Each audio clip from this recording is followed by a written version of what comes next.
We know about the previous three industrial revolutions. The first industrial revolution, the primary force that drove it was steam. The discovery of the steam engine drove it. But what I want to stress is not on the primary force that drove these industrial revolutions, but the primary mechanism in which each industrial revolution changed the way value is created, the way labor and resources are managed in order to create value.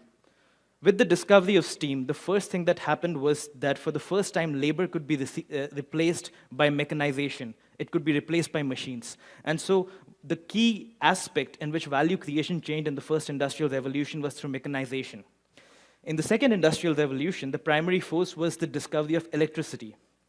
And what that changed was that for the first time, we could create supply chains, we could enable division of labor, and that ensured that complex tasks could be performed with high efficiency because we had this division of labor. So the supply chain was invented, and over time it was optimized, it was made more and more efficient.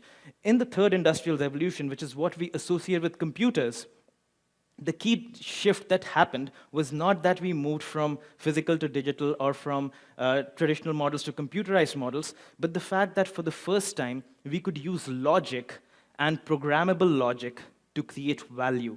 In the first industrial revolution, we created machines. We organized them into supply chains in the second industrial revolution, but only in the third, we could start programming them to start performing automated tasks in a certain manner. What's happening now is in the fourth industrial revolution, we're taking it a step forward, but it's actually a giant leap forward because fundamentally, the way business is, the way value creation happens is changing between the third and the fourth industrial revolution.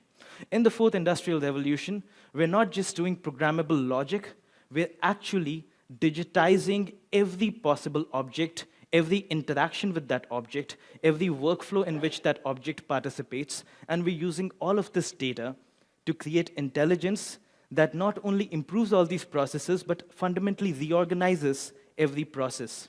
And that is why I believe the most important aspect of the fourth industrial revolution is not the Internet of Things, it is not connectivity, it is not digitization, it is the fact that today, finally, we are moving into an economy where networks are being orchestrated, and the companies that orchestrate these networks that connect things with each other and enable them to be reorganized in new ways to create value, those are the companies that are going to be the most successful and the most powerful ones in this industrial revolution.